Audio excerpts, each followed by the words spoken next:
Okay, everybody, you saw that title. Now let's get right into making this homemade cornbread. So I'm going to be starting out with our wet ingredients. So here we have 1 cup of milk.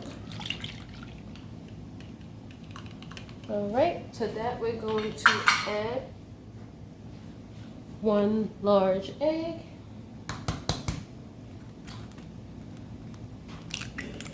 And try not to get the shell in there, which I was able to successfully do. Next, I'm going to be adding 1/4 cup of melted butter. Just get all that lusciousness in there. And let's whisk this together. Beat that egg up.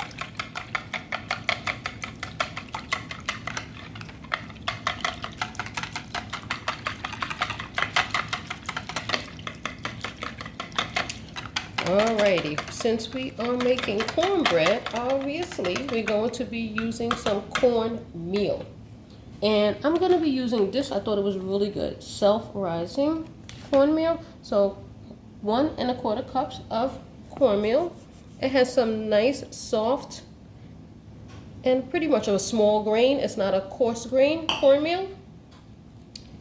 Then we're going to be adding some AP flour, 1 cup, and I'm going to put all the measurements. Oh, you know what I wanted to do? Kind of forgot. I wanted to sift the flour in here.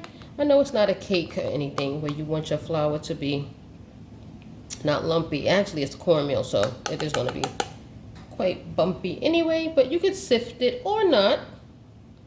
Definitely not mandatory. Right, put all this aside. Next, we're going to be adding a tablespoon of some baking powder. Trying to make sure I get a nice, good tablespoonful. Here we go, measure it off.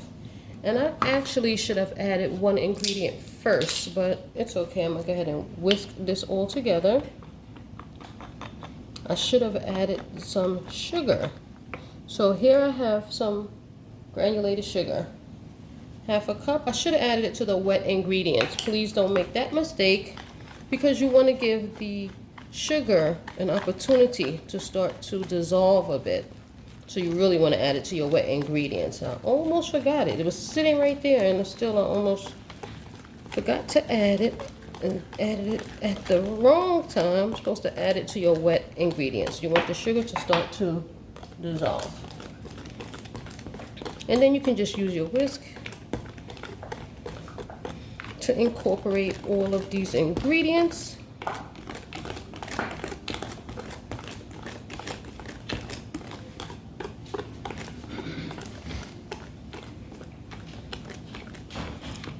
So pretty much this is your base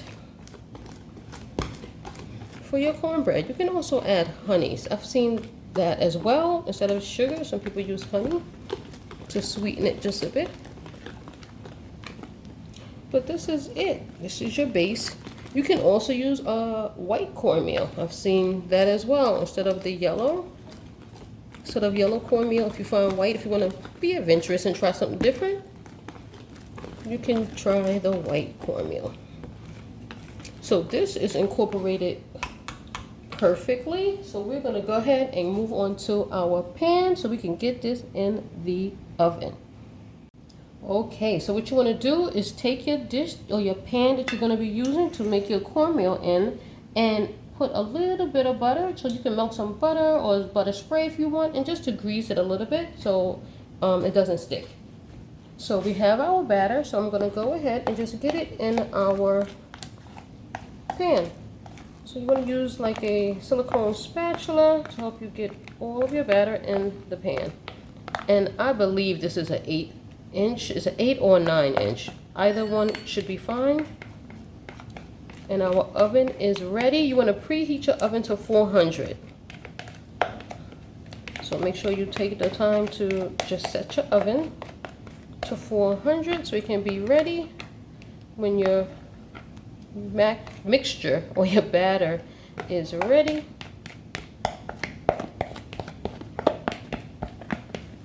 All right, so so let me just smooth it out here a little bit.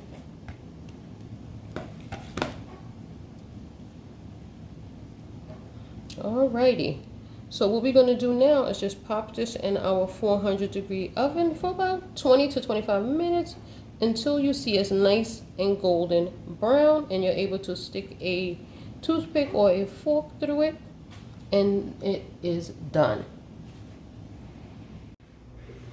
Okay, everybody, our cornbread has been baking in the oven for 25 minutes, and this is what it's looking like. This is done. What you want to do, if you have a toothpick, feel free to use that. I just have a butter knife here, and I'm just going to take it and go in, and it comes out nice and clean. So you know that this is done, and we'll be back to cut it once it's cooled down a bit. Okay, everybody, now that our cornbread has cooled down quite a bit, what I'm going to do is just take a little bit of melted butter and just baste it on the top. You also can cut it and put the butter directly on your pieces, of course. I'm just going to do it this way. Some people like to add a little hint of sweetness, and they put honey on top as well as you can put the honey in your butter. But I'm just going to add butter. What they say, butter makes everything better, everything's better with butter. So let's just baste the top with some butter here, and then we're going to give it a taste. All right, so let's go ahead and cut it and give it a try. So I have our saucer here. I'm just going to cut it straight down first. Cuts through really nice. I'm kind of cutting it like you would a cake. It's not exactly even here, but I tried. Didn't want such a big piece, so I'm just going to make it a little smaller. Here we go. Look at that. Cuts perfectly. Alrighty, so here we have it.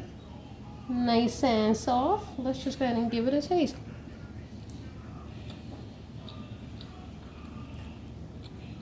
Actually really good. Definitely a step above Jiffy. If you're used to making your cornbread from the box, normally Jiffy, that's the biggest mainstream brand that I've seen. You have got to try to make it from scratch on your own. To me, it just it tastes different. Definitely tastes different. It tastes better. A little bit more sweetness to it. Even the consistency to me tastes better. It just feels better than like the box cornbread mix. Nice and flaky. It comes apart nice and easy. This is gonna go perfect with my soup that I made yesterday. Definitely will go good with some homemade chili, or just to have it with anything. Anywho, hopefully you enjoyed this video. Give it a thumbs up. Don't forget to subscribe, and I'll see you again next time. Thanks for watching.